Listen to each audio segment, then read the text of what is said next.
Hey, thanks for joining me on the channel today. Well, I've got an exciting interview with a solo female traveler in her leisure travel van as she is crisscrossing the United States, living the ultimate RV and leisure travel van dream. And so if this is your first time on the channel, hey, make sure you hit that subscribe button. Also hit the old thumbs up, that notification bell, as we always talk about leisure travel vans and gear, gadgets, RVs, travel, all sorts of things. But I think you're really going to enjoy this conversation I had with fellow leisure travel van RVer Rabey as she travels around the country. She's had some amazing times in her leisure travel van, a few challenges which you're going to learn about and how to overcome those. So make sure you watch the entire interview because I do think you will be inspired. It is an amazing adventure that Lori is living right now. And so without further ado, I want to take you to that conversation I had with her as she sits somewhere out in the Arizona desert in her leisure travel van. But let's get to that interview right now. Hey, thanks for joining us on the podcast / video. We've got an exciting episode. We've got Lori Rabey, who is traveling around the country direct from Calgary, Canada. She has logged over 13,000 miles. We're going to get into all of that. And so, Lori, you've got a leisure travel van, and you have been circling the country. So tell us where you are right now. I am in Arizona at Lost Dutchman State Park. Absolutely stunningly beautiful park. Lots of biking opportunities, hiking opportunities. There are some electric and water, some not, but it's a huge park and I will be coming back to this one. Well, I wanted to talk to you because you are literally living the RVer's dream. I mean, like I said, you took off from Calgary, Canada. Last time I saw you on Facebook was in Georgia, like last week, I think even. And then we tried to do this interview a couple of days ago. You were like on the border of Mexico. The internet connection wasn't quite good enough, but here we are again. So tell us just kind of like, where have you guys, so you left Calgary and where did you go from there? Well, I have two children. One lives in New York and one lives in Reno. And I went from Calgary right to Reno and visited that son. And then I literally drove completely across the country, 11 states in 11 days. I think it was 5,800 miles. And I ended up in Myrtle Beach. And that's where I actually started my journey. I say I started my journey. So basically coast to coast. I mean, Reno is, I mean, it's not on the coast, but I mean, you're a couple hundred miles from, the western coast. But okay, so let's get into it. You've got a leisure travel van. Tell us about your rig, number one. I have a Unity Murphy bed. I wanted a slide in my RV because I wanted something that just didn't feel like a normal RV, like the old 1980s RV. I knew I was going to be in the rig quite a bit, and if it was raining outside, I wanted to feel like I was in a home instead of a little dinky box. Mm-hmm. And I fell in love with my bathroom. You can kind of see it back there. And it is so much fun to turn the water on, and the birds come and sit and watch me because there's a skylight in there and the birds sit there and watch me have a shower, which is kind of funny. But I have been so pleased with the quality of this vehicle. It makes my heart glow every time I come back to it, when I leave it and come back to it. And I now consider it my real home, even though I have a condo.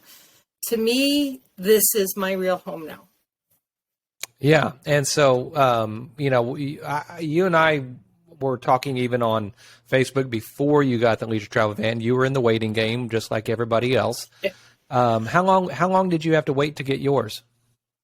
In the end, it turned out to be 18 months. I was kind of on the cusp of where they started to have supply problems.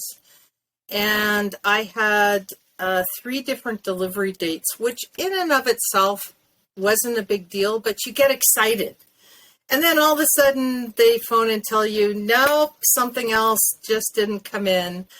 And that little bit of roller coaster up and down, I would have rather just not have known. I put it on the shelf and I did a lot of research. My tow vehicle was one of them. Just all the things that I needed to know about an RV, about electricity, about plumbing, all the things I should have bought. And that's kind of the fun part, is you start doing the Amazon thing and boxes start showing up on a regular basis. Mm-hmm. So it was 18 months in the end of it.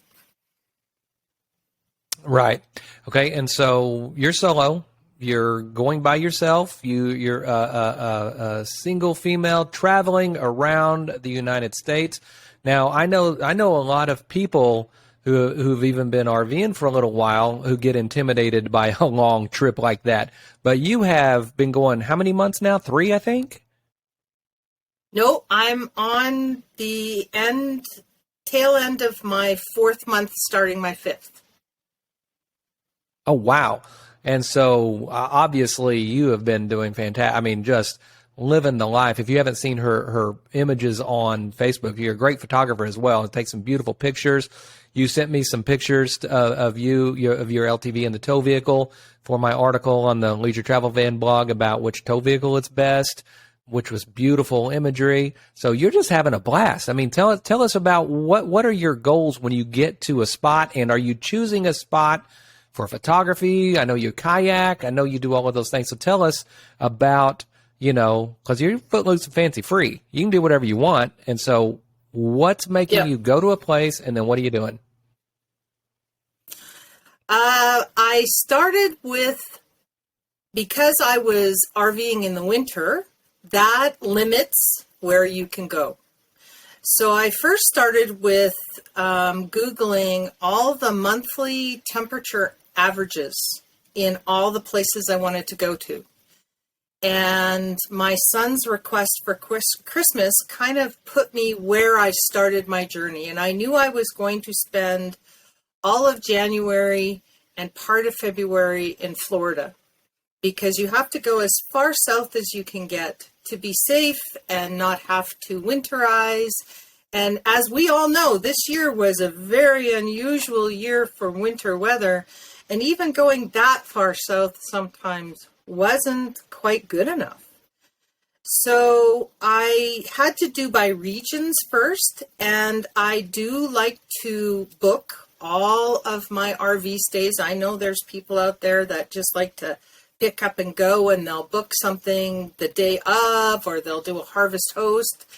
That was part of my way of feeling safe. That way I know where I'm going to be. I know what kind of park it is. I know if there's security or not security.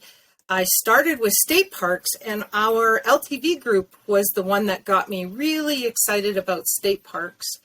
And out in the East Coast, they lock their state parks at night. The gates close. No one can go in and out unless you're a camper there.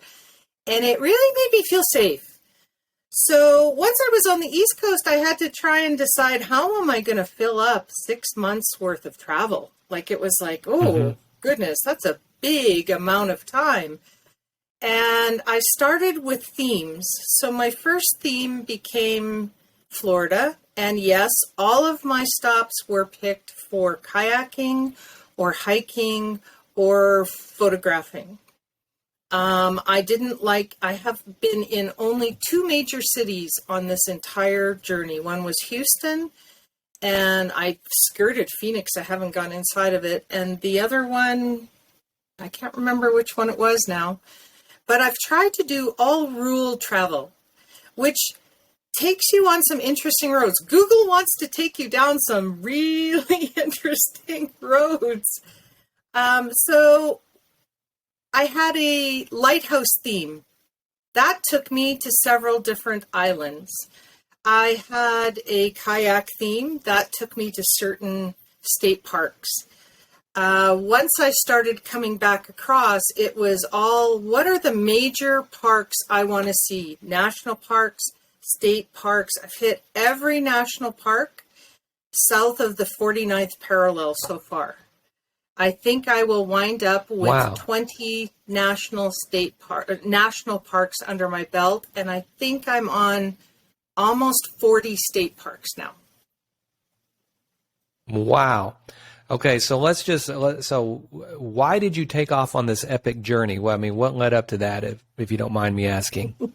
No, I don't mind you asking at all. And I just met another fellow male traveler the other night, and this was our topic of conversation, actually. Mm-hmm. A lot of people later in life go through major life changes. They either lose a spouse they pass away, or you get divorced, or you maybe lose a child, or you lose your house, or the world is not a static stay place anymore. Mm-hmm. And I have the benefit of a very good therapist who has helped me through a very traumatic time in my life. And this was what we came up with as my healing journey. And that's what I'm doing on this journey. I'm learning how to trust people again. I'm learning how to love myself, what my worth is, what my strength is.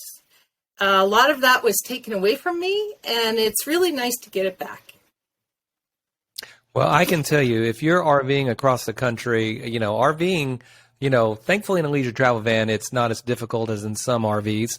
But it's still, I mean, if you want to go somewhere where you texted me this morning, hey, I'm going to be moving in a little bit. That means you got to pack everything up. You got to undo your water. You got to undo your electricity, all of these different things. And so obviously doing it by yourself, you're having to do not just the outside, but the inside. So for us, Janet when we're ready to move, Janet takes care of the inside, making sure the Berkey water thing isn't going to fall, and putting, making sure all the drawers and all the yeah, it's easy to do.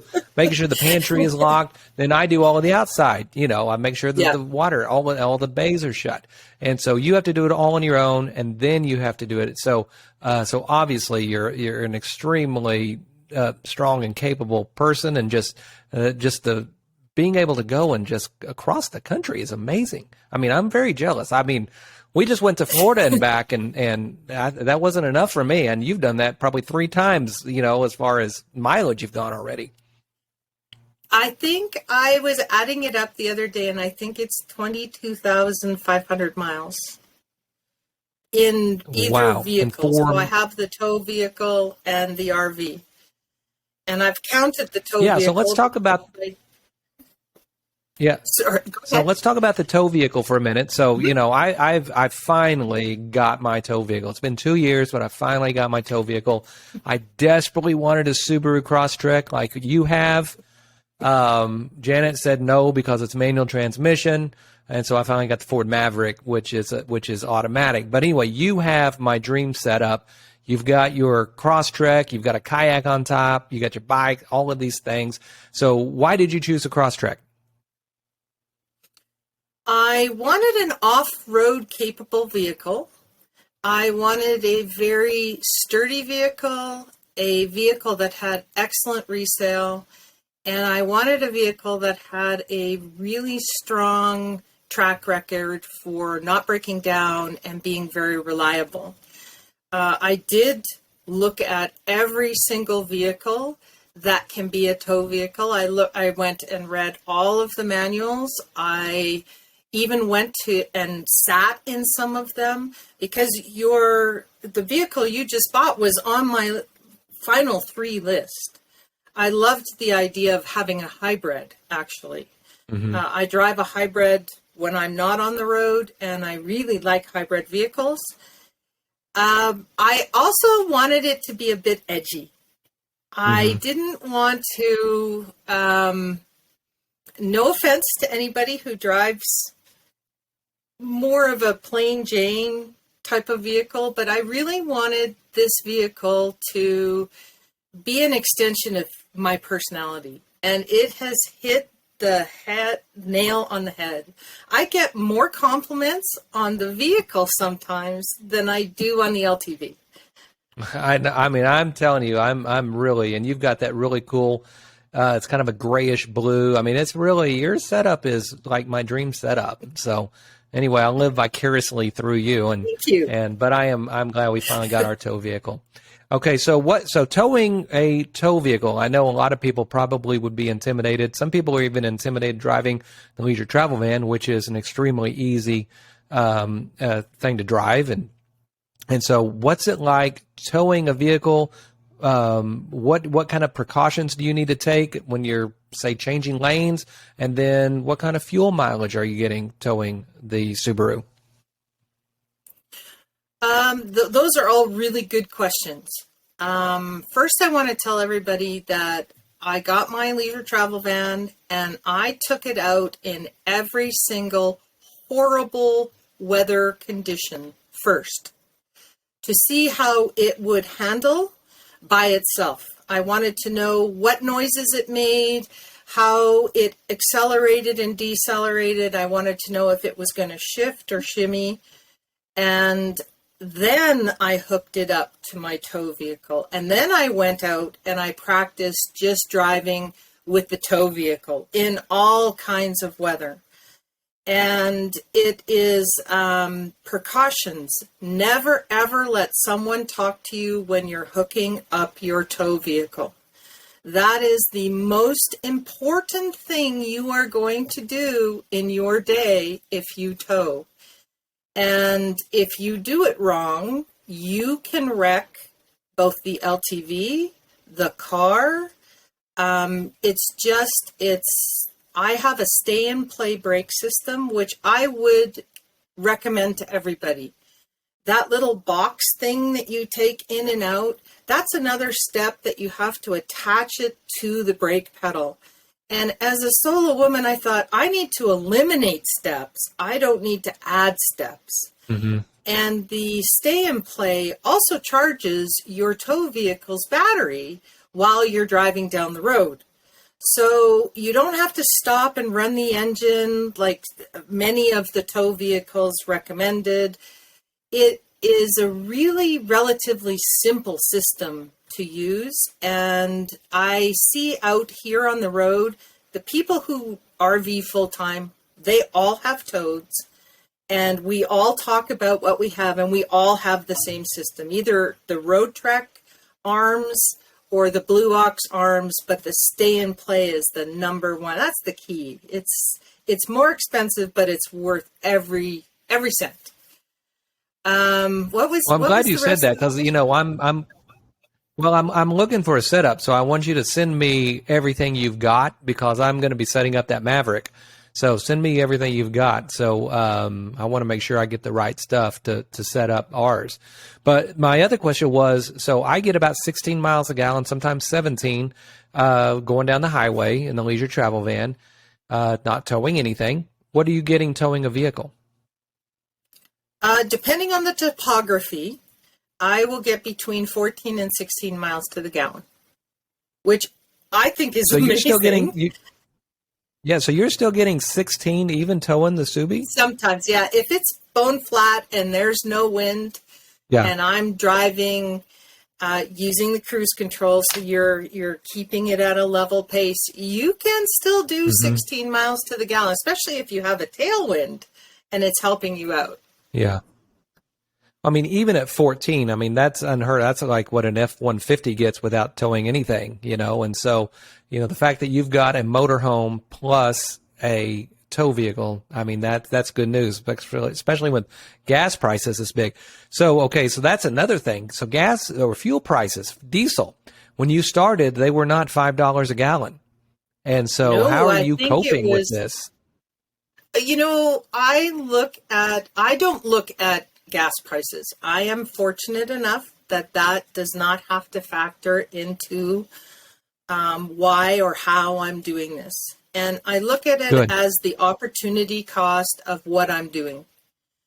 And when I see people on the LTV Facebook page saying, oh, the cost of gas is keeping me home, I'm sad to read that, because really, when it comes to it, it adds maybe $200 to your trip, or depending on how far you're going. A third of a tank would cost me $35 when I started, and now it costs me $50.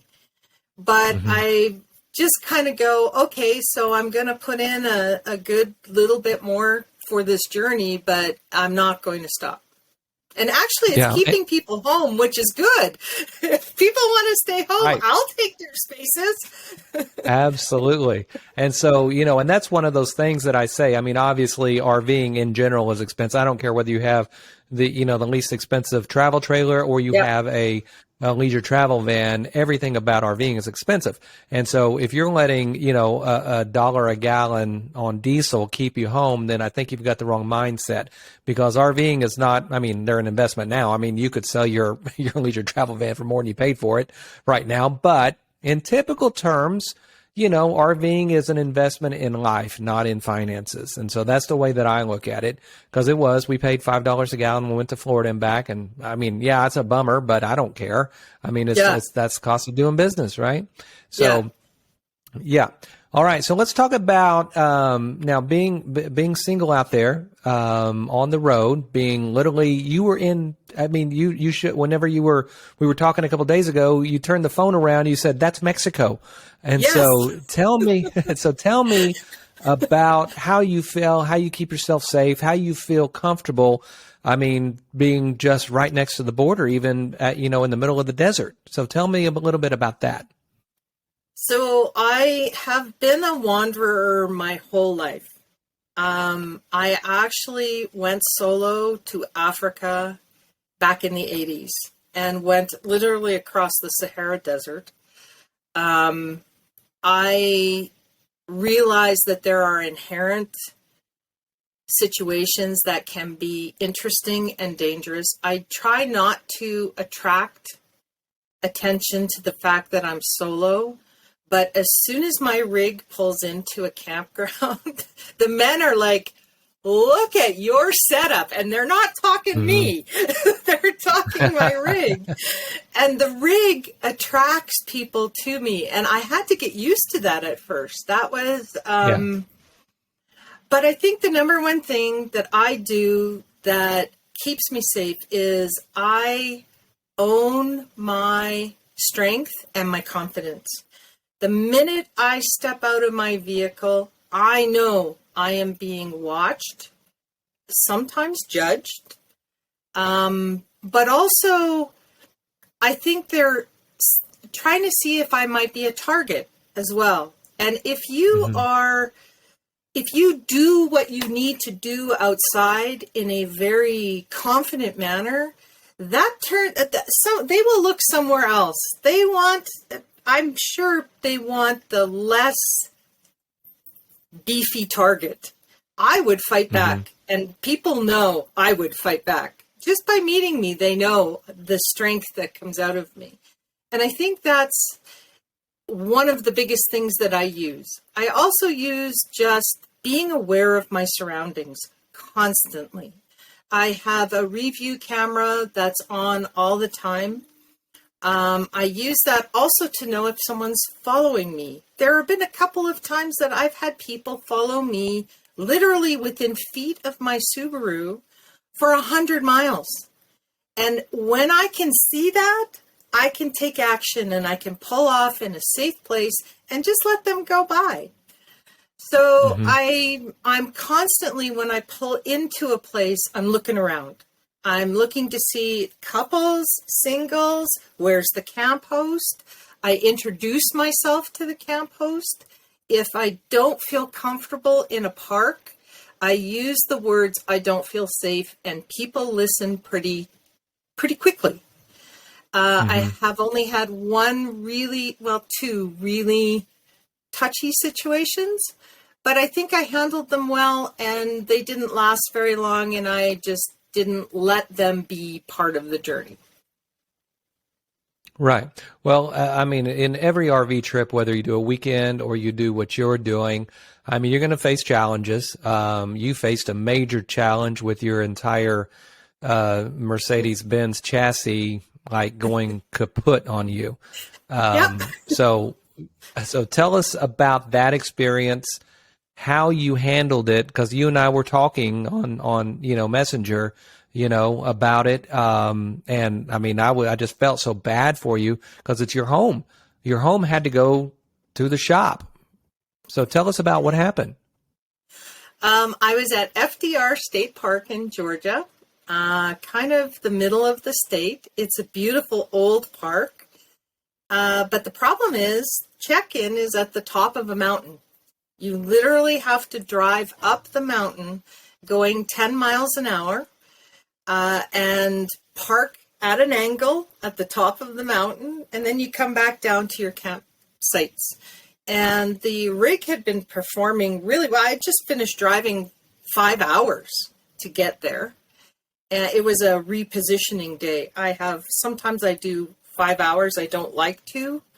But when I reposition to a different part of the country, it's unavoidable at times. I went in, I checked in, I came out, I started the rig. It started, but as soon as I tried to drive forward, there was little to no, it had gone into limp mode.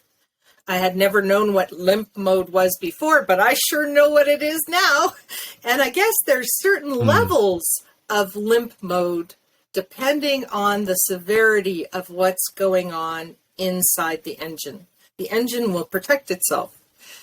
It felt like my park brake was still on. And I was trying to drive forward. There was that kind of grinding sound, and it felt like it was holding it back. And I eventually coasted down to my campground and parked.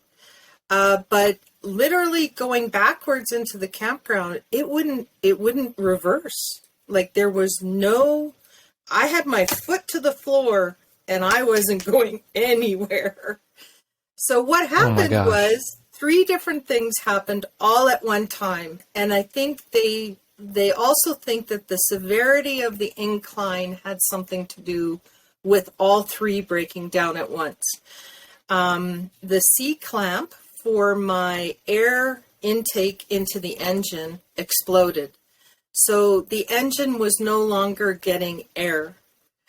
And I guess turbo engines need the air in order to work. I had an O-ring for my oil was kinked and installed at the factory not properly.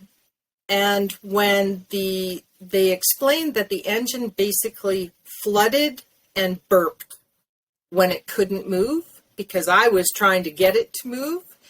And that action blew the O-ring out. So I had oil from one end of the under my rig to the other end. It was pretty amazing when it was on the lift and we could see what was going on.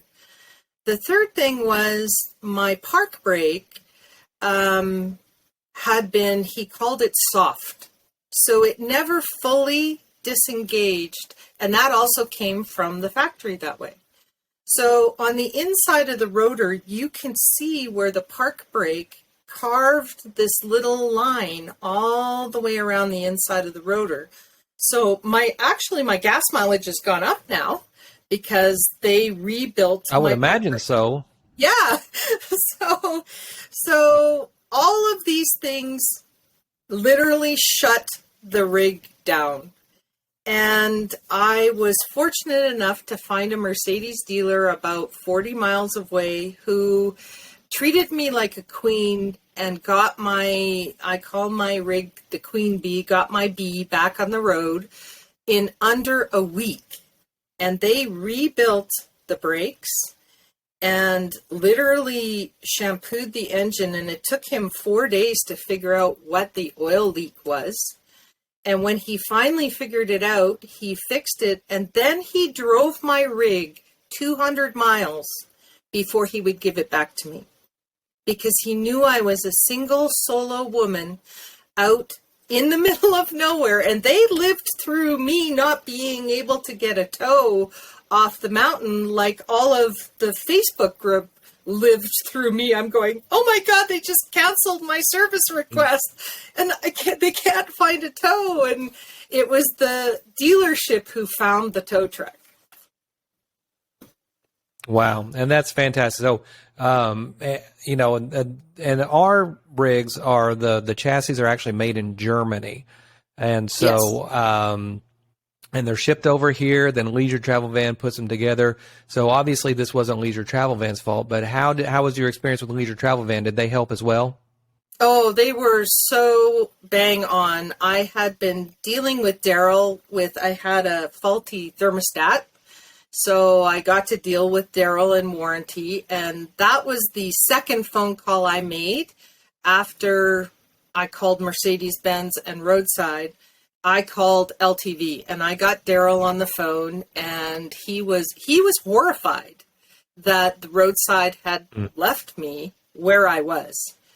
And he also stepped up. He said, sometimes, so you're an American, you get an American Mercedes chassis, and I'm a Canadian and I get a Canadian Mercedes chassis. And they're just slightly, the engines aren't different. There's nothing different in the mechanical workings, but in the safety features, there are differences. And sometimes American Mercedes dealers don't like to deal with a Canadian Mercedes rig. And Daryl has a go-between that if that was going to be a problem, they were going to step in immediately and have this go-between get this dealership to help me. But luckily, the dealership was all on board. I'm really thankful I wasn't in Atlanta, which was very close, but I didn't go anywhere near it. Atlanta would have been a totally different experience for me. And even Daryl said that. They don't like to touch Canadian rigs there. But Daryl was on the phone with me at least 4 or 5 times a day during that whole episode to make sure that I was safe, that I had a way to communicate with Mercedes-Benz. And it just made me feel like they stood behind their product 100%. If I had to pay for the tow because they couldn't find it through Roadside, so I paid $1,000, that's Canadian, it was 800 American, to tow the car, and I can apply to hopefully get a reimbursement, but LTV will reimburse me 100% if Roadside doesn't. So that's pretty amazing. And the only other thing I want to say about this is I got to talk directly to the Mercedes-Benz tech several times. He wanted to make, I think they were trying to feel out if I was a responsible owner or not. And in the end, they realized I knew a lot about this vehicle and I wasn't the cause of this. And he said to me, he said, we talked to your dealership today, and what came from your dealership was, it doesn't matter how much it costs, just fix it. He said, when we call Tiffin, that is not the answer we ever get.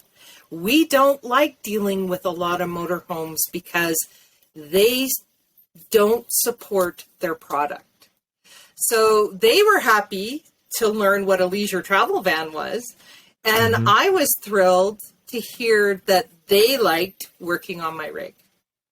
Well, that is good news. And that's, you know, I've dealt with so many people at Leisure Travel Van, and every one of them, their main goal is making sure you and I are happy, which, I mean, that's extremely, extremely important. And so, you know, and what an adventure. And so thank goodness that is past you. Okay, so let's talk about, I mean, obviously you're probably one in a million that's going to happen to, you know, fingers crossed that doesn't happen to anybody else.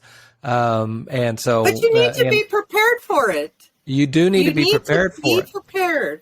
And so, but what I was going to say, that probably isn't going to happen to you, but something else is. So on our first trip, say, our equalizer levelers, I had a pump go out on one of them, you know, and hydraulic fluid everywhere. This is like our second trip ever. And so just know in any RV, whether it's leisure travel van, $1 million, class A, or a $20,000 travel trailer, something is going to go wrong. And so, so just prepare yourself for that. Hopefully it's not anything like what you experienced, but yeah, I mean, you're going to have something go wrong. Have you had anything else go wrong that's been what you would call, well, anything is minor after that, but I mean, have you had anything else minor go wrong that you had to fix yourself or anything like that? Well, I had to replace my own thermostat. That was fun. I got the toolkit out. I had a really hard day unhooking the Subaru at a state park because it was all inclined, and I had to get out the mallet and pound the little lock nut out of the way with a lot of colorful language. Outside of that, absolutely not. I think the LTV group prepared me a great deal. So what I did with the LTV group is I would ask questions, or I would sit there and just watch other people ask questions. And I use the online save tool. And I think I have 40 different categories now. And if there was a problem, I would put it in its category. And I have used that on the road. If all of a sudden I can't get a switch on, or the fridge is doing something funny, I go to my fridge page and I read through everybody's comments, and I actually can pretty well find, and it's almost always operational error, I find. Right. You are going to have things that don't work. I'm fortunate. They've actually called me back to Manitoba. They really want to just look over the whole rig after the big breakdown. They just want to make sure that it isn't just one of those, kind of fell through the cracks type of rig. And so I'm going to be making my way back to LTV, and they're going to do a whole diagnostic of everything. But the slide works great. The air conditioning was working today. So well, you bring up a good point, and I would advise everybody to do that. So if I'm on the LTV enthusiast page and I see somebody has an issue, I make a point to go and read every comment and mentally note. I'm not as organized as you that I'm filing them and bookmarking them, but I'm making a point to where, okay, so this doesn't work, so this is the solution, or these are the things that they say. So don't just scroll past those. Don't just look for all the cool travel or the next gadget. If you see somebody that the air conditioner isn't working, read the comments and find out what's going on. I think that's a great solution. So let's talk about food. We've been going almost 40 minutes already, so we'll start to wind down a little bit here, but I want to talk about food, right? And so when we're traveling, we try to, in fact, on our Florida trip, we only ate at a restaurant one time, which I was proud of myself for, not going the easy route out. So let's talk about food. Tell us what a day in the life of eating is like when you're on the road and you're, on the border of Mexico and nobody in sight. So tell us about food. What are you doing? So every 3 weeks, I build a 1 week stay somewhere so that I can sit down and see what the next 3 weeks is going to bring. And I will shop. I will devise what I might eat on a certain day. And it all depends on what you can find out here. When you're in rural anywhere, what you can find in a store can be quite interesting at times. Breakfast is my biggest meal. I eat a full breakfast absolutely every single day. 2 eggs, a lot of fruit, a couple cups of coffee, and that fuels me for whatever I want to do up until about 2 or 3 in the afternoon. And then I only have one other meal a day, and I'll usually eat about 4 o'clock, and it will be a simple protein with a salad, or usually it's barbecued outside, just because now I'm in the desert and it's just way too hot. And it's simple meals. It's just me. So what are you using to barbecue? What do you use in the barbecue? Do you carry a Blackstone, or what do you use? No, I have my Weber Q1200. Is it 1200? The cute little Weber. Mm-hmm. And for everybody who has an LTV and says you cannot take a Weber barbecue, I'm going to tell you how.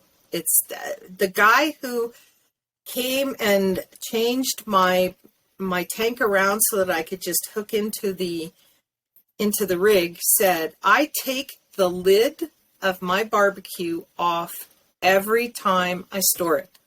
So one part, the base, goes into one of the compartments, and the bubble top goes into another compartment.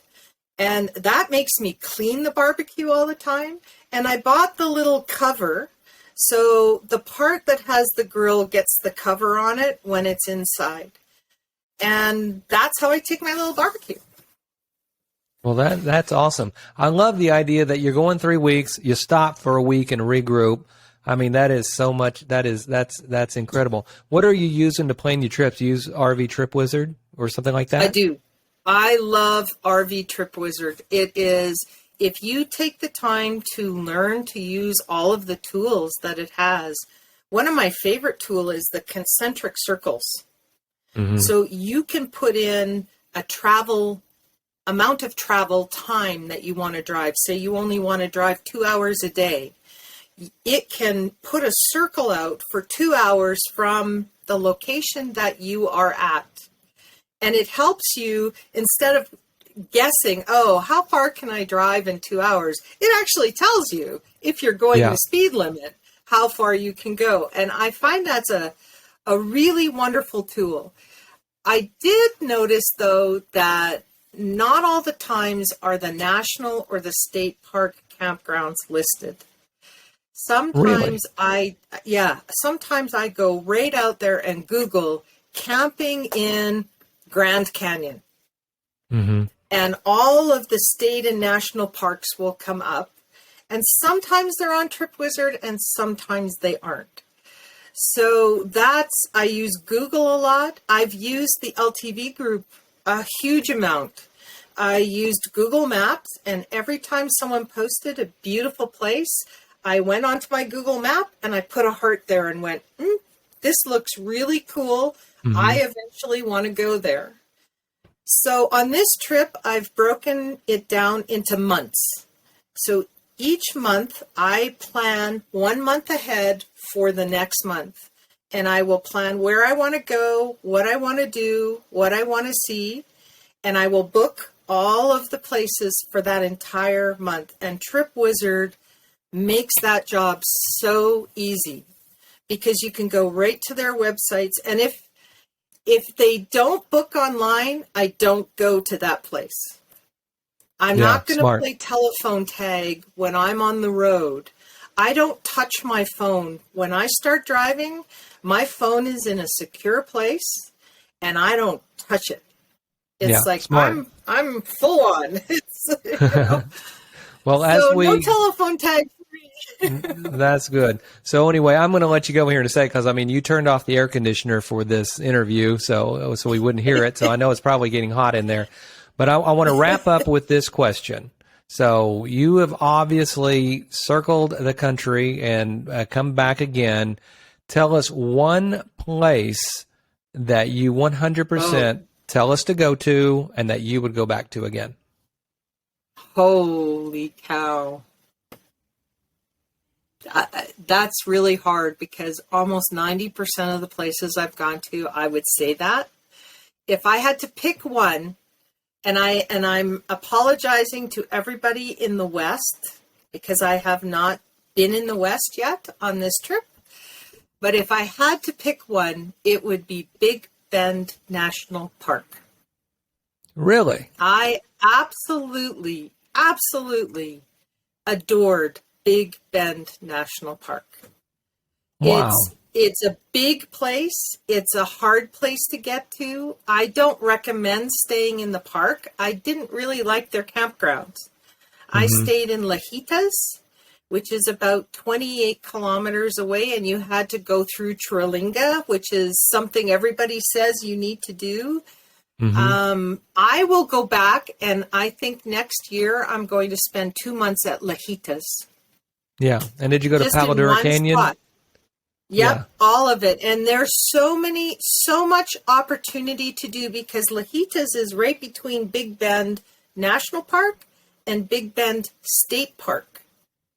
So there's two huge parks that you can, if you like off-road driving, well, you could get lost and we won't ever see you again. If you like mountain biking, most definitely. Not so much on the kayak. The Rio Grande is pretty dry right now. But the food was cheap. The people are fun. And it's the warmest place in Texas to go, apparently. So Wow.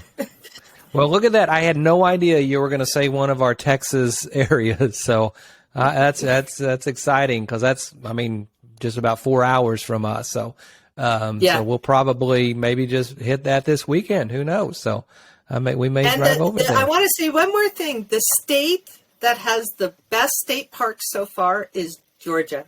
If you have not camped in Georgia, you have not camped yet. They have almost every one of their locations has water. Sometimes you have a completely unobstructed view of the water, and the next person next to you is about 4 RVs stacked, not side by side, but tail to end. Like, you have so much room in Georgia. They're beautiful parks. They're well maintained. They get locked every night, and they take great pride in what they do. So Georgia too. All right. Okay. Now I don't know that. Are you on Instagram? I am, but only for my pottery page. And because of some security issues with my situation, it's a private page right now. But my son why don't you, has decided I need an Instagram page. Oh, well, do this because your pictures are amazing. And if you're on the Leisure Travel Van group, you've probably seen them. But you've sent me a few pictures. Send me some more, and I'm going to put them on our Instagram page, and that's at Pagosa_adventures, and I'll put a link to it. But show off some of your photography. Show off some of those beautiful pictures you take of your LTV and your Subaru. And, you sent me a few, but I want more. And I'll put them on the Pagosa Adventures Instagram page because I want everybody to see just exactly what you're up to, because what you're up to is awesome. Okay? And well, I am writing a book while I'm doing this. Awesome. It's for survivors of abuse. And it's going to be a picture book with some very important messages that go along with them. So a lot of my photography has been geared for that book right now. But I'll send you some. Yeah, if you don't mind me putting them on the Instagram so people can see, because, I mean, it's impressive. But anyway, Lori, thanks so much. I mean, like I said, you and I talked on Facebook even before you got your Leisure Travel Van. We've talked a few times, especially during your ordeal. And I was so excited to talk to you about this because you're living all of our dreams. And so I'm super excited for you. But thanks so much. And again, so when that book comes out, we'll talk again. And so that we can figure out how everybody can get it. Right? So. All right. And this has been fun. And hi to everybody that I've met on our Leisure Travel page and everybody I'm going to meet on our Leisure Travel page. Yeah, absolutely. And this should absolutely inspire everybody to live their life at its fullest and take advantage of your Leisure Travel Van. Who cares about $5 diesel? Just get out there, right? Just get out here. Okay. Well, all right. Thanks, Lori. And again, if you have not subscribed, hit that subscribe button. Also hit that like button and notification bell for more videos like this. But anyway, thanks, Lori, and we will see you next time. Bye.